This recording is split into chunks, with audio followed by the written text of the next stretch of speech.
Since the dawn of time, man has been curious. And for almost as long, the Vibes Broadcast Network has sought the truth. Investigate, discuss, explore. Okay, maybe in other episodes, but this one is just listen to the vibes. The views and opinions of our guests may not necessarily reflect those of the host or the Vibes Broadcast Network. Listener discretion is advised. Welcome, everyone, to another episode of Listen to the Vibes. I have here Mr. Forrest Tuff, and he is a serial entrepreneur.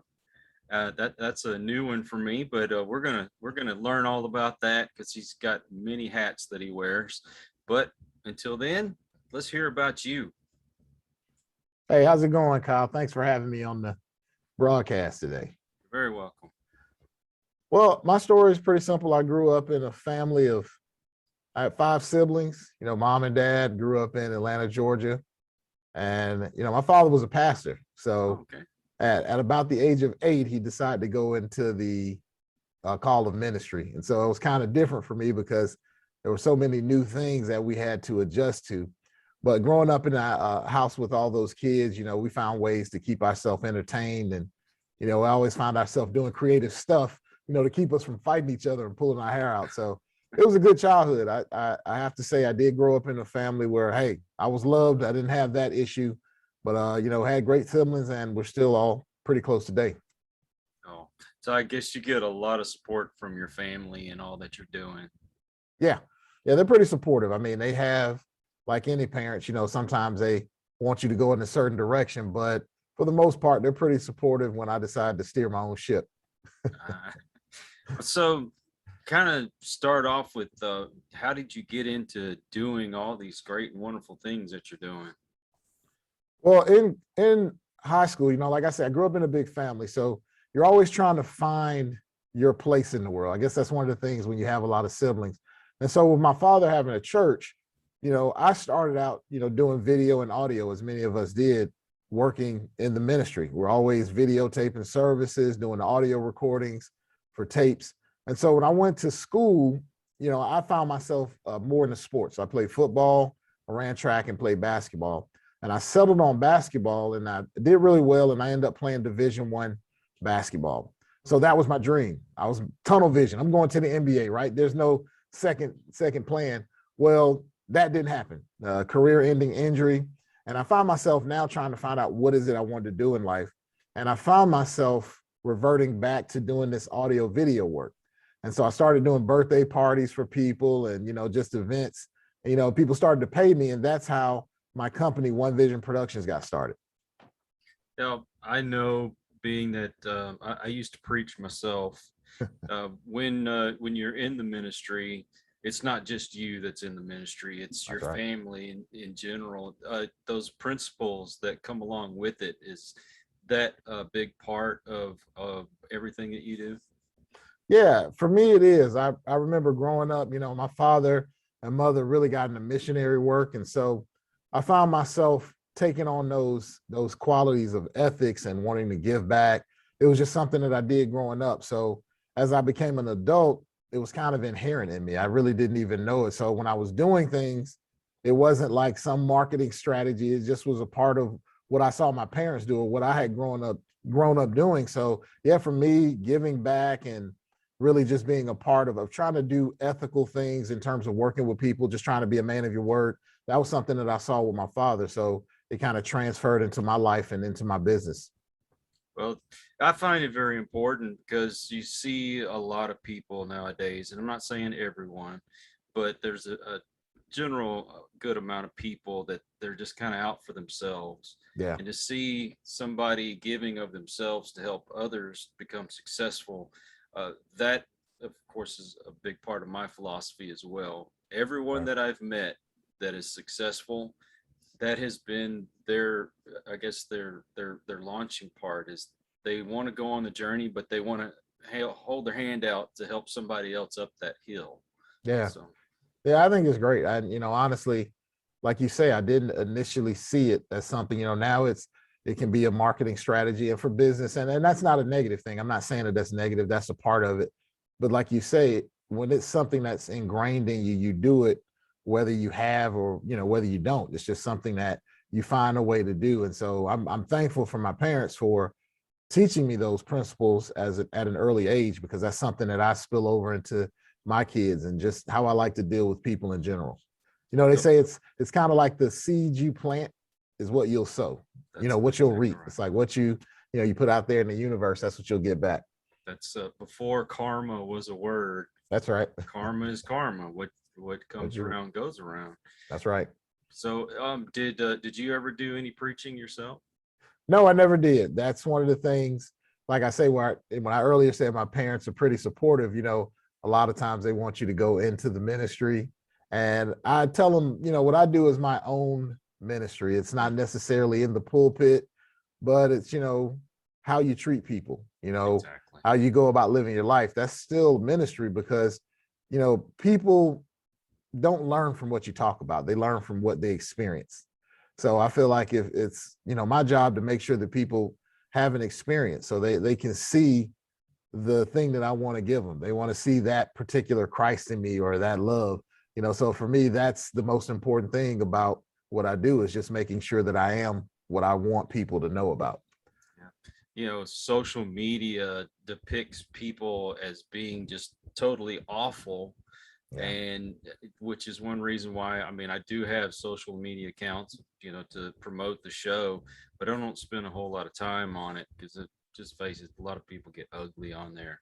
Yeah. And they want you to make you think that your neighbor hates you. But I go out in public, and it doesn't matter what store I'm at. It doesn't matter what the person's background is. None of that stuff matters. We'll have a conversation and people smile at each other. It's nice that we don't have to wear those masks so we can see smiles again. Yeah. I know, right?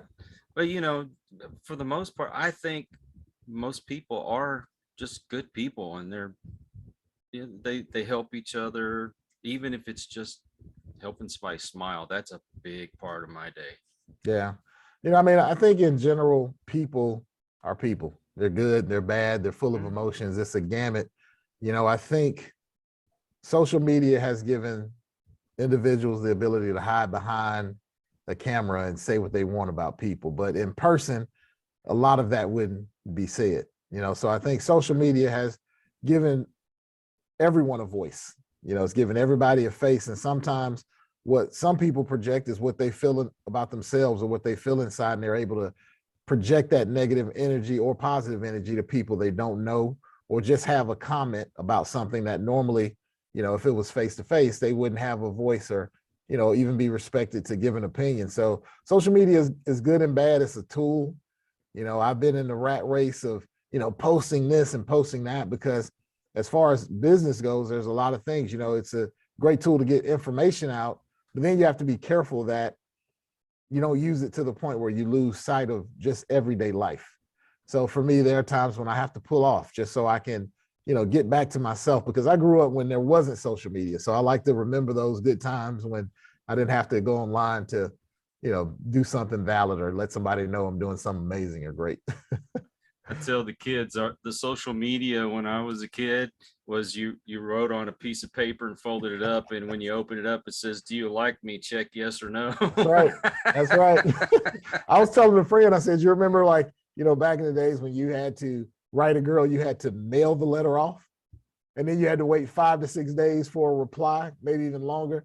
And we were taught patience at an early age. Now it's like instant gratification for everything. You got to have it right now, that very second. So yeah, it's an interesting dynamic to experience both. Those 5 days were long and torturous, weren't they? Yes, they were. Checking the mailbox every day. Oh, nothing's here. I have to wait back. Now, you are a public speaker. Yes. Did you pattern a lot of that from your father, or you just got your own style of doing it? I think genetically in DNA, there's going to be something that's like my dad, no matter what I do. But I think, a combination of both my mother and my father, they're both public speakers. But I think for me, going through an organization like Toastmasters to help find my voice, it helped me to understand the craft a bit better in terms of tonality and how to do certain things when you're doing certain talks. So I think there's going to be the inherent part that I get from my parents, just watching them over the years. And then, being trained on how to present and how to speak, that's going to also come into play. Yeah. Okay. And you're into like film and TV production? Yeah. Oh, Yeah. sweet. Yeah. Tell me a little bit about that. So like I told you, growing up in a house full of kids and siblings, we always created these videos. So there were times when I had younger brothers and sisters and I had to watch them, and I would pull out the video camera and we make these little short skits or videos, or just use the imagination to keep ourselves entertained. So as I began to formally get more into the business of video, I found myself going back to that storytelling. I think everything that I do is storytelling, no matter whether it's in video, writing, or speaking, whatever. It's always telling a story. And so as I moved over into film, I found myself looking for stories that I thought would resonate with people, just human stories or things that would, of course, entertain you, but, maybe teach a lesson or, show you some values or give you something that was important, that I felt was important. So as I transferred into film, that's the kind of the direction I took in making projects. Now, did I read in your bio correctly? You're an author as well? Yeah, children's author. Oh, cool. Yeah. Oh, And that came from my kids. So I have 3 kids, and when they were younger, I would of course tell them these bedtime stories, make up these wild imaginative stories that they loved. And one time, one of my daughters said, "Hey Dad, write a book," and that really got me going. I thought about it and I said, it'd be awesome to write a book and have them to have that. That's something they could have forever, and so that was the catalyst for me writing my children's book, Things I Like 3D. It was a 3D book and it came with glasses, and it also had an audio series. So you could watch the book with 3D glasses on. And if you lose the glasses, like most kids would, you flip it over and it's in 2D. So it's in regular color. So you can always look at the book. And then we recorded sound effects. We had kids read it and did sound effects for the book. So it did really well for early childhood learning. Oh, what's the name of the book? I might be able to get that from my grandson. Yeah, it's called Things I Like 3D. It's on Amazon. But I tell you what, I'll send you a copy. Don't you worry about it. Oh, thank you. Thank you. I appreciate that. Yeah, man, bringing some good values to the children. It's something that is even more important now because let's face it, when we were kids, you watch things like Sesame Street and the Electric Company, and everybody tried to get along. There was always a great story behind it. And I think they're pushing things, and I don't want to get political about any of this at all, but I think they're pushing things that 3 and 4-year-old kids have no business learning about right now. Yeah. And you made a great point. When we were younger, we had 2 to 3 stations to look at, and we were outside. We had to go play, right? I had to go out at least until the street lights came on and, come back in. So it was a different time. We didn't have the world at our fingertips, and there's so much media. There's so much demand for content. Give me more, give me more. I think what's happened is with social media, everybody has a voice. And so now everybody wants to see themselves represented in media. So with that, it's a fair statement. Unfortunately, for people that don't want certain things taught to their kids, they're going to see it because it's out there. Yeah. So now you have to really police content because you don't know where it comes from. You could be watching an animated cartoon and next thing you know, there's something you go, whoa, wait a minute. I don't agree with that. So you just really have to police it because there's so much content. I was thinking about my kid watching Netflix, and the rate they go through shows is like, oh, here's this show, here's this show. I'm thinking, man, okay, we settle on like 1 or 2 shows, but there's so much.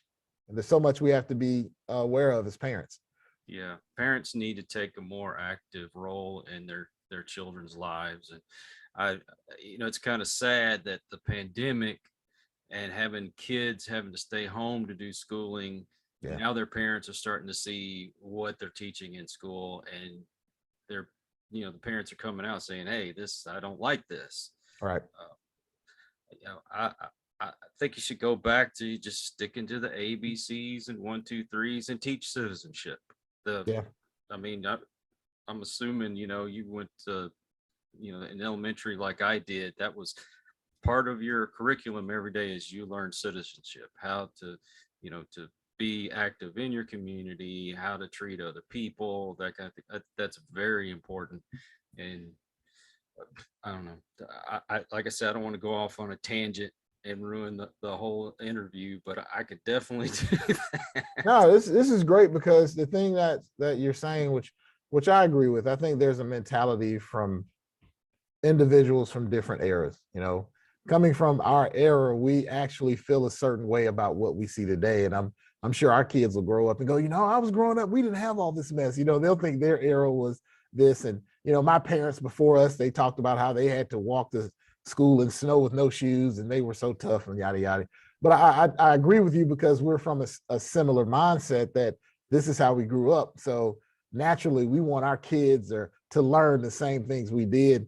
And it is challenging at times having to deal with all the new things that are being introduced, and trying not to become a dinosaur at the same time, because I'm like, oh, I'm getting set in my ways. The older I get, I'm set and I want to see this. But, even when, we were growing up, they had prayer in schools, the 10 Commandments were still in different places. So much of that has changed. There's so many different things, and that's just a couple of examples of things that have changed, that have actually changed the landscape of what kids are being taught and how they can be taught. When I was in school, we could get a spanking from the principal, but that's different now. I don't even know if the principal spanked my kid, if I'd be cool with it. So, it's just the times are changing, and, it's like challenging to keep up with it, and be flexible in your mind. So I completely understand what you're saying. Well, I'll admit, I went up to the school one day because my son had been acting up, and I went in the principal's office and I told him, look, if I got to sign a piece of paper to say you can snatch him up and whoop his butt, I'll do it right here now. Yeah, And you let me know, because he'll get it again when he gets home. But that's right. His principal, I kid you not, is cousins with Dwayne Johnson, and Yeah. they look the same build, Wow. And I'm like, yeah, I wouldn't even want to get a whooping from this guy. That's right. Now, Yeah. the things that you do as far as business coaching and all that, is that more of a group setting type learning, or is it a lot of one-on-one? It's a combination of both. I started out 7 years ago. I joined an organization called SCORE, and this is it's through the Small Business Administration, and basically it's just a organization that offers pro bono mentoring services for small business owners and potential entrepreneurs. So before I started my coaching business last year, I wanted to learn how to correctly mentor individuals. And so after being with the program for 7 years and working with thousands of clients, I started my coaching business. And so through that, I actually do workshops, where I have multiple people, or I also do one-on-one training. So it's a combination of both, depending upon what works best for the potential client. So does that formula pretty much reach out to every kind of entrepreneurship, like kind of a generalization, or is it like kind of focused in on a certain area? So as far as entrepreneurship, there's the first aspect, which is getting your business started and the branding. That's going to be pretty similar for most people that start a business. There are certain things you have to get in order, get together for a business plan. Now, if you have a specialized organization, if I'm not familiar with it, I have resources to help you on the next part of your journey. So if you're a startup, I can always work with startups. And I also talk about, just the branding aspect of your business, and also about how to, have proper business etiquette and how to make sure certain things are in order in terms of getting your vision and your mission together to make sure that your business stays on the right track, and so that you can have sustainability. So that's where I really focus, and also focus on the aspects of getting those finances together also. Well, like someone like me, I became disabled a few years ago, and so that kind of put a monkey wrench in things that I had been doing. Yeah. And I'm one of these people. Yes, I am on disability, but I've said from the start, this was just kind of a help. I don't want that to make or be my my career choice is just disability. I want to make my own money. Right. And I thought, hey, getting into podcasting, especially like YouTube and a few others, you get Yeah, monetized, you can make some money. I know a lot of people that are able to hire people to come on and help and, make the shows better. And, that's right. being I'm the all-in-one guy. I do everything. Yeah. Um, but for somebody like me, would you be able to help me get what I want to do really off the ground? I've got that first step, but Right. I need to move up to the next one. Yeah, the first thing we do is kind of look at what are your goals? Where do you want to go with your podcast or with what you're doing? And once we define what it is that you're trying to do, then we'll create a plan to help you get to those steps. So it's process. In this world, of course, everybody wants it today, like right now. But the truth is, everything is a process, and for some people it happens overnight, right? But we've seen businesses that fail because they have too much business.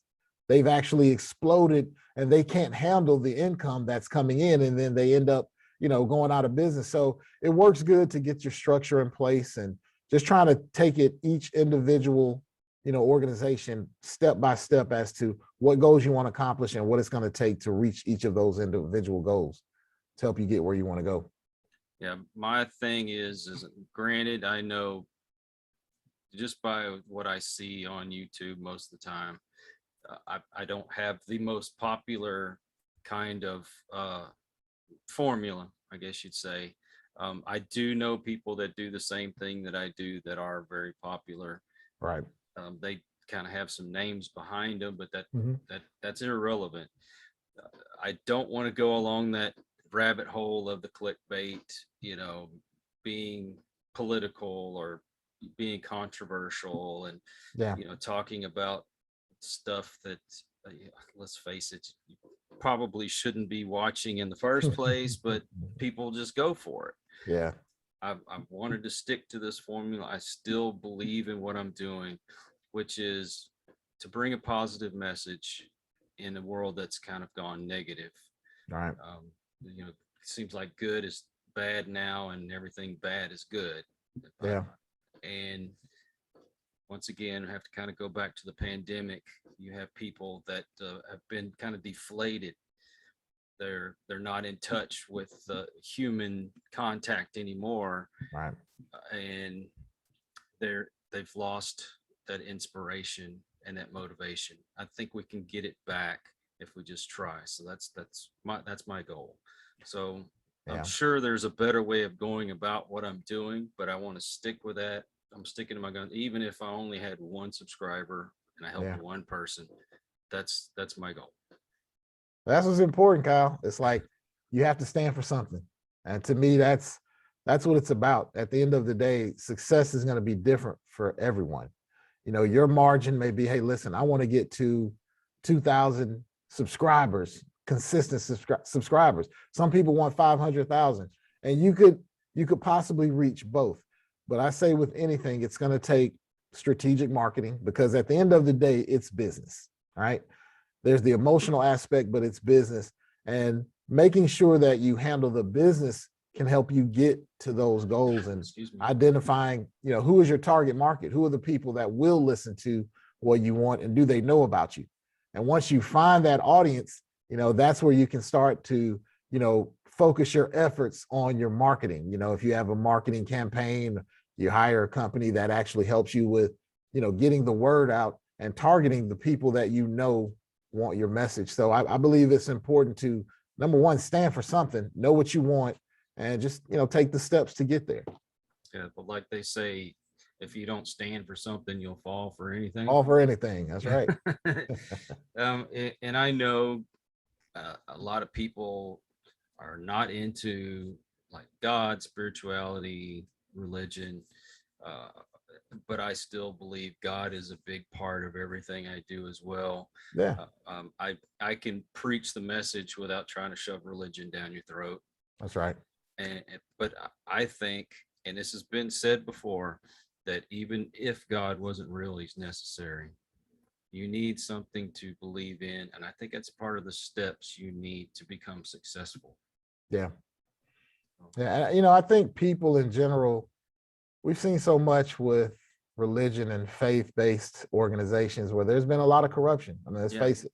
It You know, is. we have to be real. And so that can be disheartening for those who followed after, because you think about it, people truly follow people. Like they follow God, but they follow the people that are the representative. And when those people fail, you know, it's hard to maintain that focus on God. And that's the reality. And the truth is, people find their God through people. Like if they believe in something, it may not be religion, but they may want to know, Kyle, it's something about you. I don't really know what it is, man. You're just a great guy. You just always seem to have this positive attitude.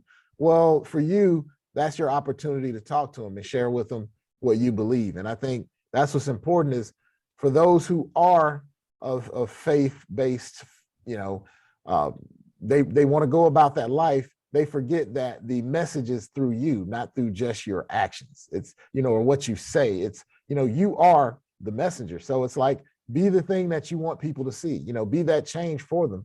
And I think that will resonate much more than just people talking about something, you know, and I believe that's what's lost is just, you know, oftentimes people forget that people are in the interaction. People still interact with people one way or another, whether it's online, whether it's in person, that's still what they feed off of. Mm-hmm. Well, I have noticed a trend with the people that I reach out to come onto the show Mhm. that nearly every one of them has mentioned God in one capacity or another, which has kind of encouraged me Yeah. because, you know, that once again, even if that's not what you believe in, which I hope you would, but it's very necessary. If you don't have something to believe in, you lose hope and you lose that motivation to succeed. And you know, uh, being successful is not necessarily having a bunch of money in the bank either. Right. I guess since I started this, my relationship with my children and other family members has gotten a lot stronger. Yeah. And I'm not out there to get a pat on the back for what I'm doing, but when right. every once in a while somebody will message you and say, thank you, I needed that. That's success.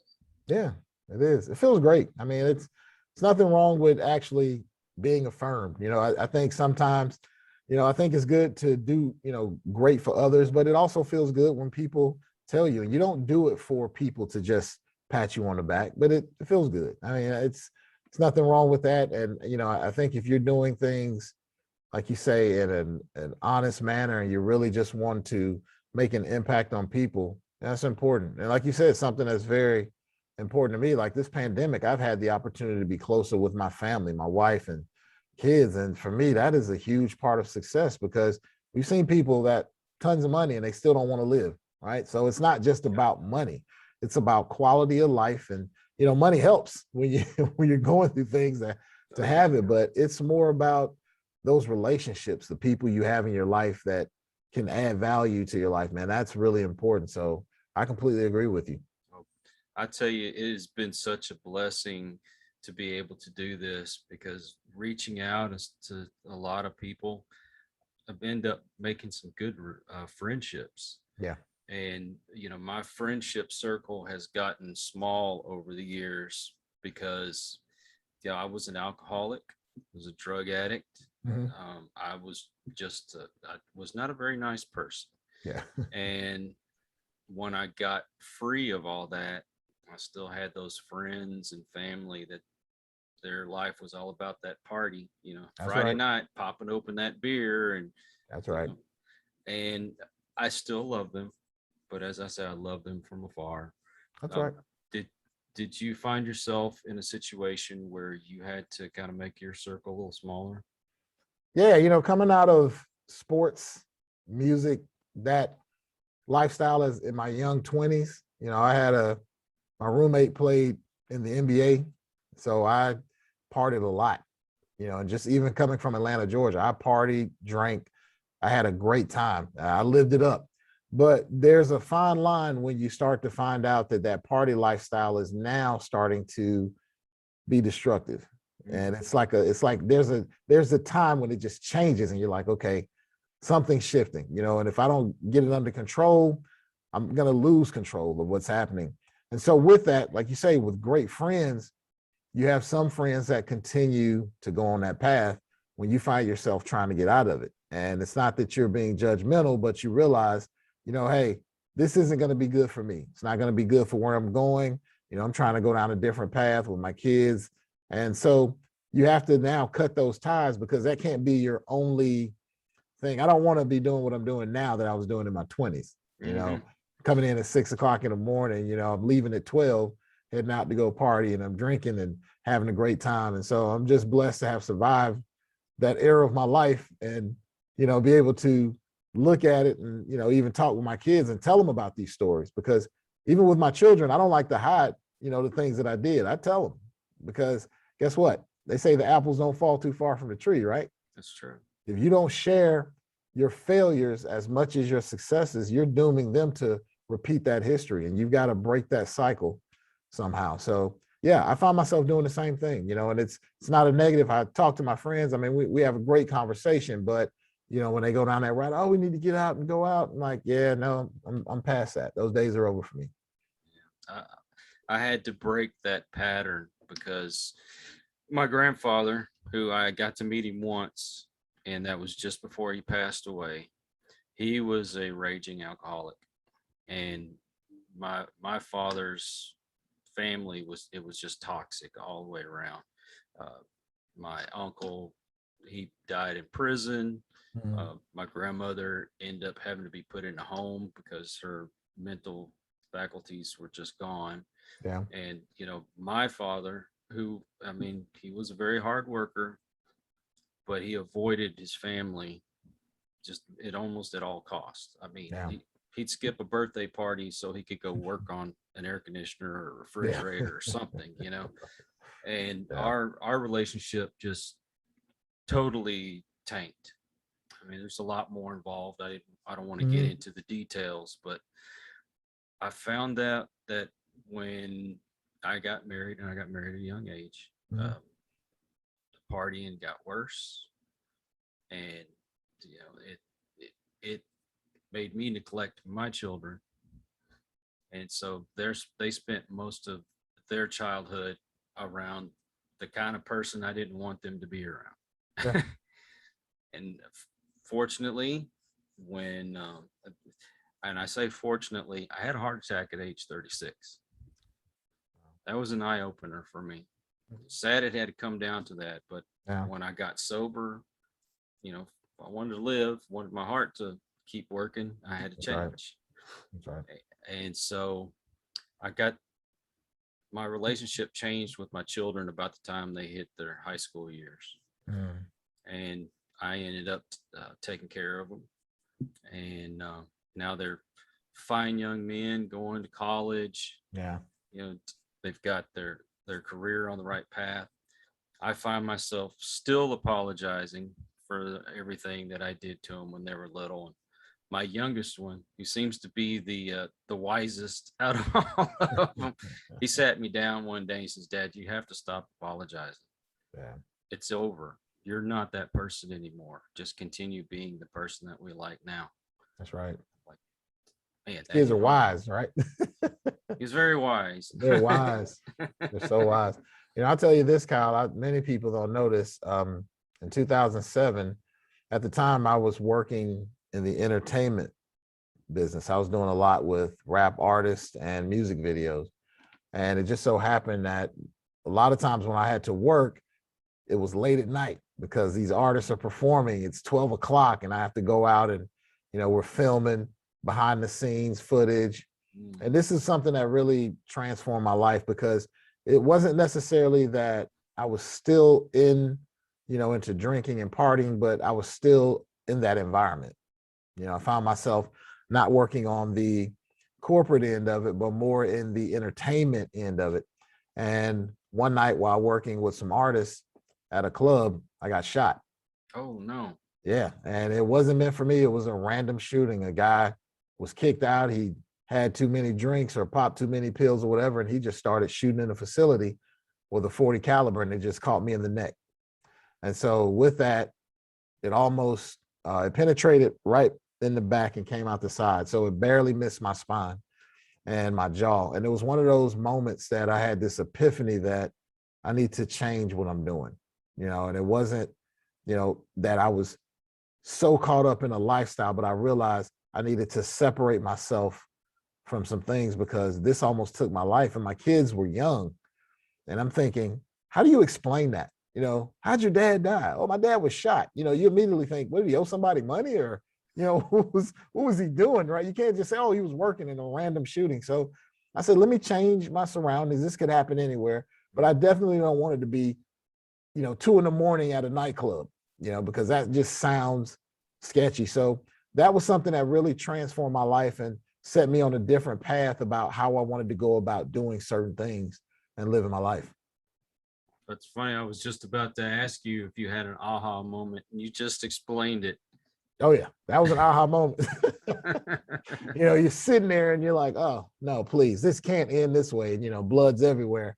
And I'm thinking, I cannot die like this. This is the worst possible way I could think of dying. This is just a brutal murder. It's not like something that you can explain. So fortunately, God had grace on me and let me live. And I've been, purpose-filled in what I'm doing. I make sure that whatever I do, there's a reason to it. There's going to be some purpose, or I'm trying to reach somebody, or I'm trying to share a message that's going to impact somebody's life. So that was an aha moment for me. Now, I don't want to compare this to your situation whatsoever, but the Bible says that we're not supposed to worship false idols.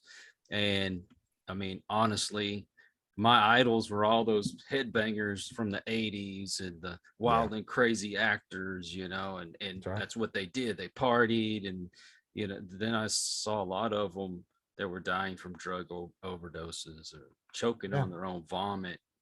And I mean, it took me a long time, but I had to stop and say, are these really who I want to idolize? Is this who I want my children to idolize? That's right. I'm being one of them. Am I going to be that person that they find in a hotel room, dead from a cocaine overdose or something? That's right. Yeah. So, a lot of these things that are happening in the world today has made me realize these are not my idols. Yeah. And it's hard to look at yourself in the mirror and truly see yourself. You want to think that you're this person, and sometimes you have to really face yourself and go, you know what? I'm this person. And I have to accept the fact that the things that I'm doing are self-destructive, and not only to me, but to the ones I love. And I have to do something different, and that's, to me, that's life.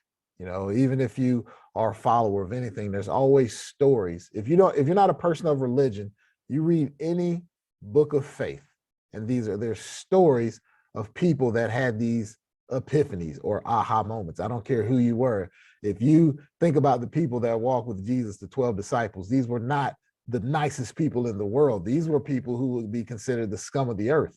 So you can't be so hard on yourself to think that you have to be perfect. You're gonna fail.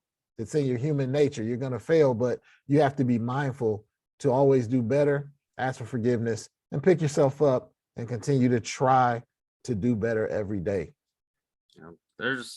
Fortunately, there's some people out there that I admire, but I don't put people on a pedestal anymore. That used to be, one of those things that I continue to do. Oh my God, this guy's so wonderful. Right. I quit doing that because I shouldn't be keeping my eye on man.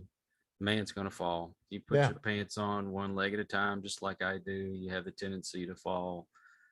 I make my mistakes. That's right. I have no bones about that. But I don't have cable TV anymore.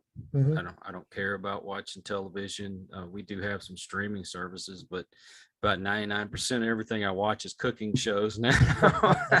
I'm getting old, man. This is great cooking show. We're settling in for the day.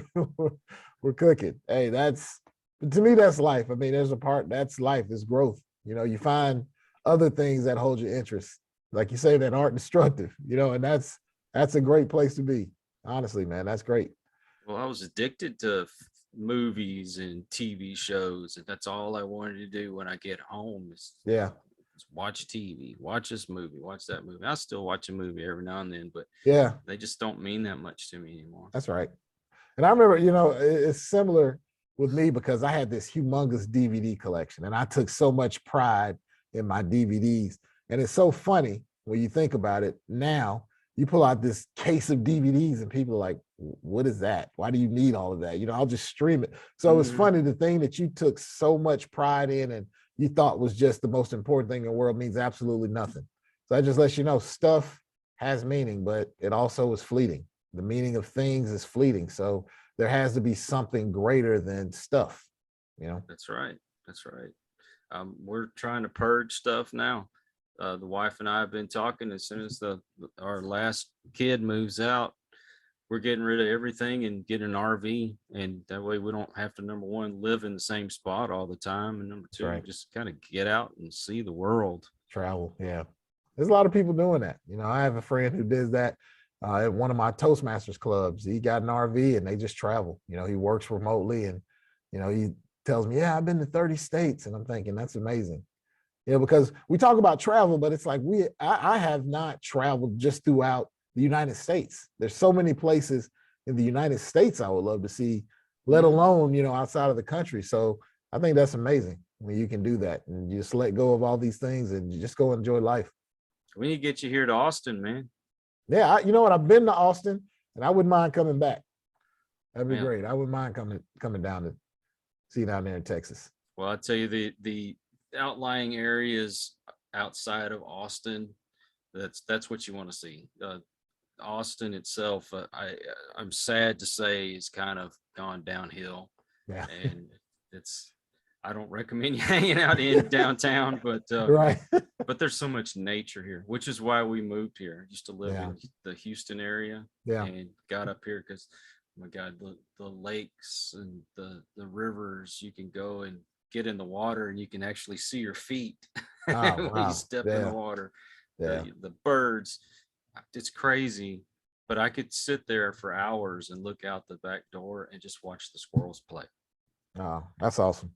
That's That's something awesome. yeah, I think more people Growth, need to do. man, is, to me, that's it. That's just growth. That's just, enjoying the small things in life. It doesn't always have to be a major event.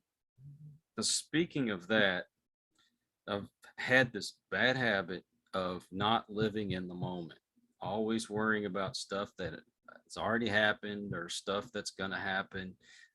What do you do to deal with those kind of things?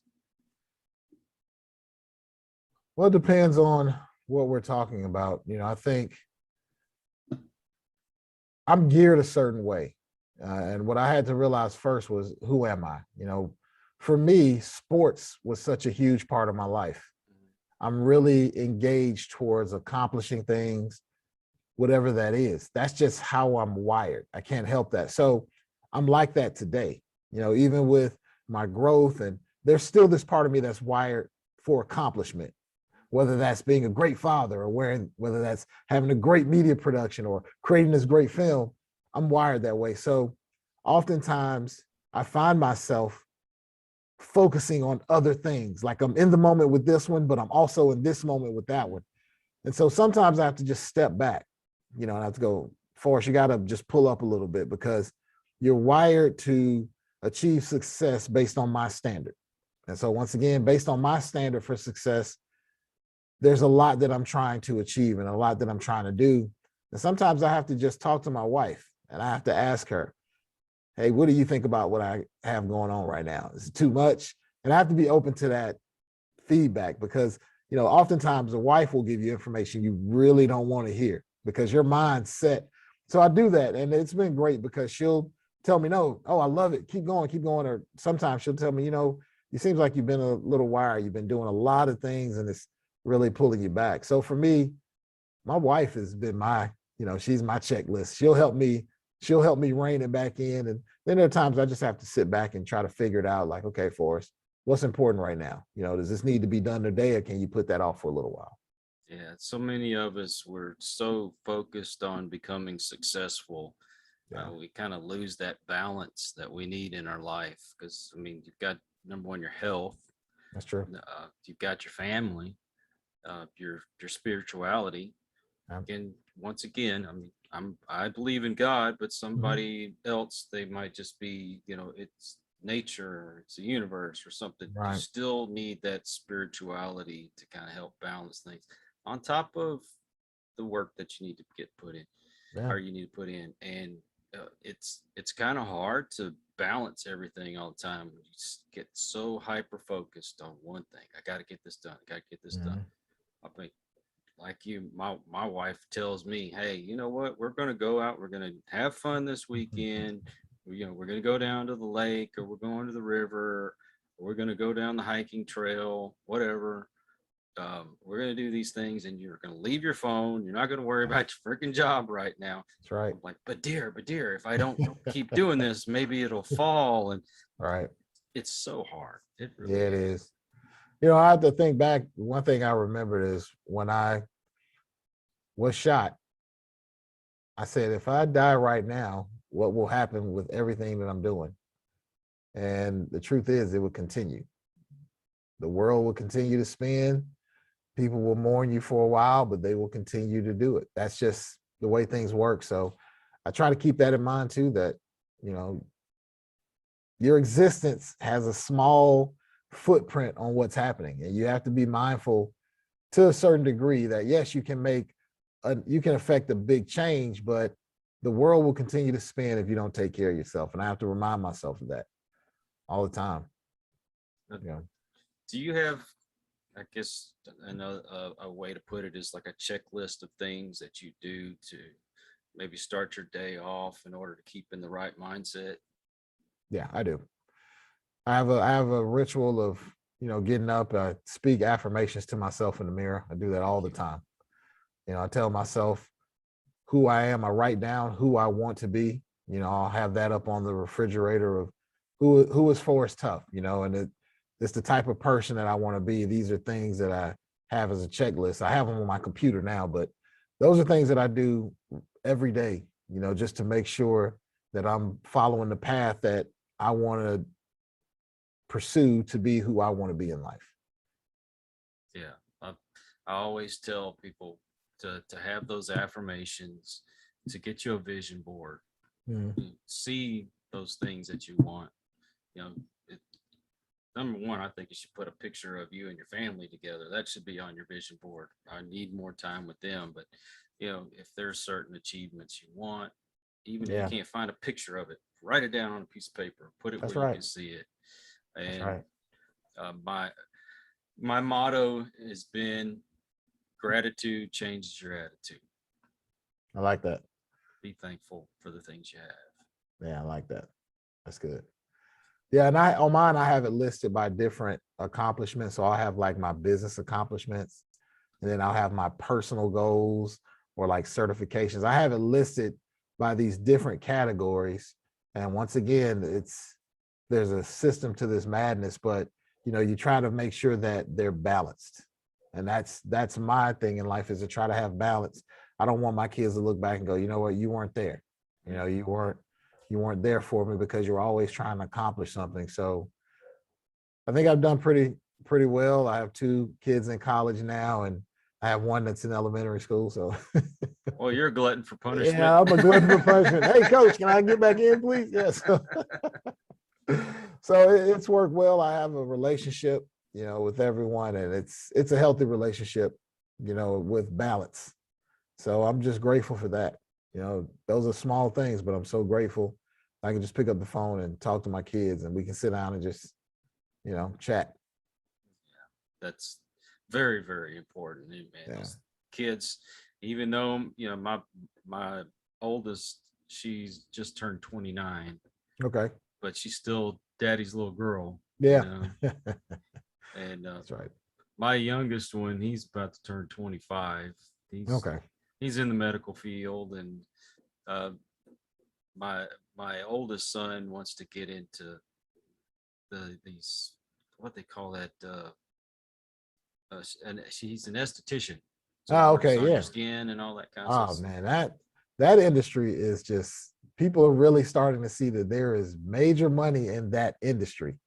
the whole cosmetology, skincare, Mhm. that industry, because, you know, estheticians are making a lot of money because now a lot of things, now a lot of care is major across the board. You used to just see it as this was a woman's profession, but now it's so prevalent for men and women. People are taking care of themselves a lot more just in small details. So there's limitless clients Yeah. for certain things like that. So that's awesome. Yeah, my range is 8 to 20. So, you know, I have 8, 18, and 20. That's right. Wow. Yeah, I know. I'll just say it that way. Yeah, I get it. Well, if you have to flee, I'll give you my address. So you have a place to run to. Yeah, we'll come back and sit out at the lake, man, and just reflect. Oh, funny. Okay. Another kind of a personal question here. Has there been that person that you've helped along the way that's come back to give you their story of how they've accomplished what it is, and how big was that accomplishment? There have been some people that have come back and told me how I helped them. It's interesting because there are those that you know have great potential. There are some people you work with, you know they have great potential. And the most fulfilling thing is when they come back and they actually live in that potential. I would have to say, honestly, for me, um, my biggest investment has been my 2 oldest children right now. Oh, there you go. You know, I working in sports, you know, I have one daughter that plays collegiate ball, and I have another daughter that went to school on an academic scholarship. So I had to step back for a while and really focus on my kids. I did a lot of training with other students. And when my oldest daughter was in the 9th grade, I stopped helping other kids with their marketing and I focused completely on her sports career. So to see her thrive and now is playing collegiate ball and with so many things happening in the NCAA, you know, kids are able to make money and they're able to get endorsements and she's primed in that position. That gives me so much joy because that's my kid. You know, it's not somebody else's kid I put into and, you know, like in the old Rocky movie when he put all this into the other boxer and he turned on him, you know, so I'm really proud of that, to be honest with you, with my child. And then my youngest daughter, she saw, you know, my oldest daughter going on these recruiting trips and scouts wanting her. And she thought to herself, you know, hey, listen, I really want to play basketball too. But her thing is, we call her the brainchild, the beautiful mind. And she's an artist. And I said, listen, find what you love to do and we will focus on that. And I promise you, you'll receive the same thing, but you won't have to be in the shadow of what your sister does. This can be your thing. And that's common because I'm a second child. She's a second child. So that's a common thing to look up to the oldest sibling and see they're having success and want to do it. But she found her way. And when she received her academic scholarship and in those creative arts, it was just a fulfilling moment to see her like just, I did it, you know, and this is me. It's not, you know, there's no pressure to live up to anything else other than what she's doing. So I have to say, honestly, and this is, you know, nothing made up. My kids, my 2 oldest kids have been my greatest investment so far that, you know, I'm proud of. I thank the Lord above that my children didn't turn out like I did. My dad always told me, if you don't go to college and try to make something of yourself, you're going to be a ditch digger. Yeah. Lo and behold, I worked for the water department and the sewer department for the city, and I was out there digging ditches for a living. That's right. See, look, parents speak life into their kids. They speak into their kids' lives. You know, Yeah, for sure. they can. Well, and I love it that my children are teaching me lessons all the time too. Yeah. Don't be so bullheaded that you don't think that you can learn lessons from the younger generations. There are a lot of kids out there that do have their head on straight. Yeah. And they've taught me a lot. It's amazing. So you've got a website. Mhm. You can talk a little bit about your website. Yeah, so if you want to learn more about me, you can go to forresttuff.com. That's Forrest with 2 R's, 2 T's, and 2 F's, forresttuff.com. And from there, you can find links to my business website, any of my projects I'm doing in film or speaking engagements. And that's just a one-stop shop to get you to any social media accounts or anything. So forresttuff.com. Okay. I did send you a connection on LinkedIn, so Okay. keep your eye out for it. All right. I'll make sure I reply to that today. Well, I definitely want to go in and connect on social media. Once we get this uploaded, I'm going to send you all the links and everything. Awesome. And I really appreciate your time. This time has flown by. Yeah, Kyle, this has been good, man. This is a great conversation. This is our first time talking, but I just felt like I'm talking to one of my brothers, man, about life. And that's always good for me on an interview, is to walk away with an experience, and we didn't know what to expect when we talked to each other, but this has been great. I really have enjoyed this conversation. Oh, thank you, man. That means the world to me. It really does. It's actually humbling for me. I'm always down on myself, and I've got to stop doing that. But Yeah. If anything comes up that you would like to come back on and talk about, just reach back out to me. I would love to have you back on the show. I think you're fascinating, and I love your message, especially how family oriented you are. That's very, I commend you for that. Thanks, Kyle. I appreciate it, man. And likewise. And yeah, I definitely love to come back sometime in the future. Oh, please do. Well, thank you once again. I want to thank everybody that watches or listens to us. If you're first time watching the show, please subscribe and please come back. And for those of you that are, subscribers, or you come back and you watch all the time, that means a lot to me too. I hope these kind of sessions, they help you. They help me. And until the next one, everyone take care. Peace. We hope you enjoyed this episode of Listen to the Vibes. You can catch us on Buzzsprout or wherever you listen to your favorite podcasts, and on YouTube. Follow us on Facebook at The Vibes Broadcast Network